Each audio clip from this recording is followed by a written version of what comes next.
Jeffrey Edward Epstein ఈ పేరు కొద్ది రోజులుగా ప్రపంచవ్యాప్తంగా మారుమోగుతుంది. ప్రచార ప్రసార సాధనాలు డిజిటల్ మీడియాలో ఈయన పేరు హోరెత్తుతుంది. ఈయనకు సంబంధించిన సమాచారం రోజుకో రకంగా రకరకాలుగా కుప్పలు తెప్పలుగా బయటకు వస్తున్నాయి. ఇలా బయటకు వస్తున్న వివరాలే ఎప్స్టీన్ ఫైల్స్గా ప్రజలకు సుపరిచితమయ్యాయి. లైంగిక నేరస్తుడు జెఫ్రీ ఎప్స్టీన్ సెక్స్ కుంభకోణం వివాదం ప్రపంచ కుబేరులతో పాటు యుఎస్ రాజకీయవేత్తలను నిద్ర లేకుండా చేస్తుంది. యుఎస్ డిపార్ట్మెంట్ ఆఫ్ జస్టిస్ సుమారు 300 మంది ప్రముఖ రాజకీయ నాయకులు, వ్యాపారవేత్తలు, పేరొందిన వ్యక్తుల జాబితాను ఆదివారం నాడు అధికారికంగా విడుదల చేసింది. అమెరికన్ కాంగ్రెస్కు హామీ ఇచ్చిన విధంగా ఈ కేసుకు సంబంధించిన పత్రాలను ప్రజల ముందుకు పెట్టారు.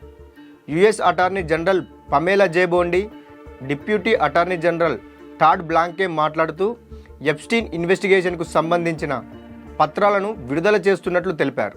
మొత్తం 6 మిలియన్ పేజీల డాక్యుమెంట్లను అధ్యయనం చేసి సమీక్షించిన తర్వాత 3.5 మిలియన్ పేజీలను విడుదల చేయడం జరిగింది. ఈ సెక్స్ కుంభకోణంలో బాధితుల పేర్లను తొలగించడం జరిగిందని, వారి వ్యక్తిగత గోప్యతకు ప్రాధాన్యం ఇచ్చినట్లు పేర్కొన్నారు. కొన్ని పత్రాల విడుదలకు న్యాయపరమైన వ్యాజ్యాలు అడ్డుగా ఉన్నాయని, కోర్టు ఆమోదం లభించిన తర్వాత విడుదల చేయనున్నారు.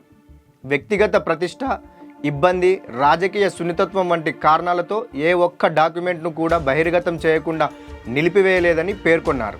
దశల వారీగా విడుదల చేస్తున్న జాబితాలో ప్రపంచంలోనే పేరొందిన ప్రముఖుల పేర్లు ఉండడం ప్రపంచ దేశాల్లోని ప్రజలను షాక్కు గురి చేస్తుంది. పమేలా, టాడ్ బ్లాంకేలు ఆదివారం నాడు విడుదల చేసిన జాబితాలో ఎందరో ప్రముఖులు ఉన్నారు.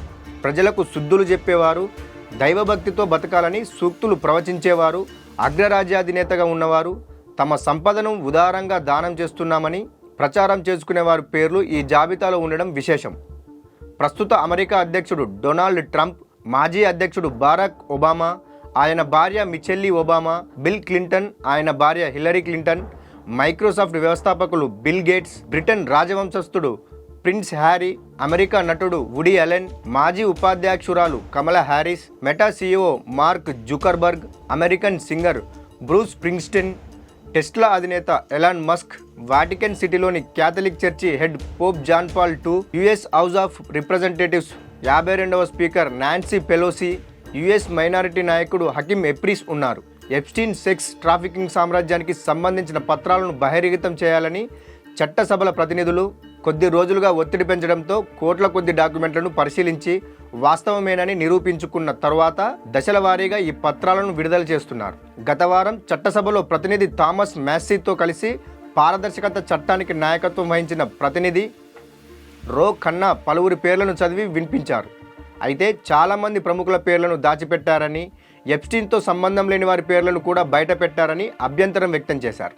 అసలు ఈ ఎప్స్టీన్ ఎవరు, ఆయన నేపథ్యం ఏంటో ఒకసారి తెలుసుకుందాం. న్యూయార్క్లోని బ్రూక్లిన్లో 1953లో జన్మించిన Jeffrey Edward Epstein America financier, బాల సెక్స్ నేరస్తుడు. 1998లో వర్జిన్ దీవులలోని Little Saint James Island, Great James ఐలాండ్లను కొనుగోలు చేశాడు.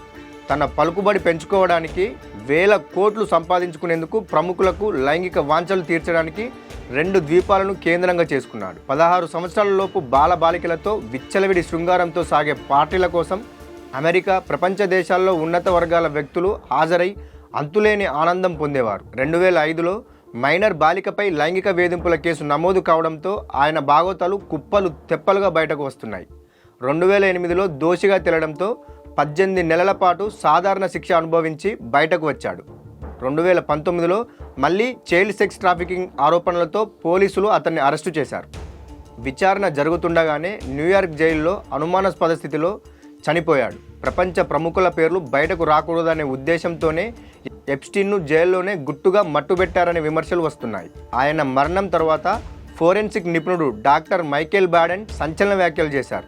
జెఫ్రీది ఆత్మహత్య కాదని, గొంతు నులిమి చంపారని తాజాగా ఆయన చేసిన ఆరోపణలు చర్చనీయాంశమయ్యాయి. జైలు రికార్డులు కూడా తారుమారు చేశారని యుఎస్ డిపార్ట్మెంట్ ఆఫ్ జస్టిస్ నివేదిక కూడా తేల్చడం మరింత అనుమానాలకు తావిస్తుంది. చూశారు కదా, ఇదండి ఎప్స్టీన్ ఫైల్స్ భాగోతం. మరో వీడియోలో కలుసుకుందాం.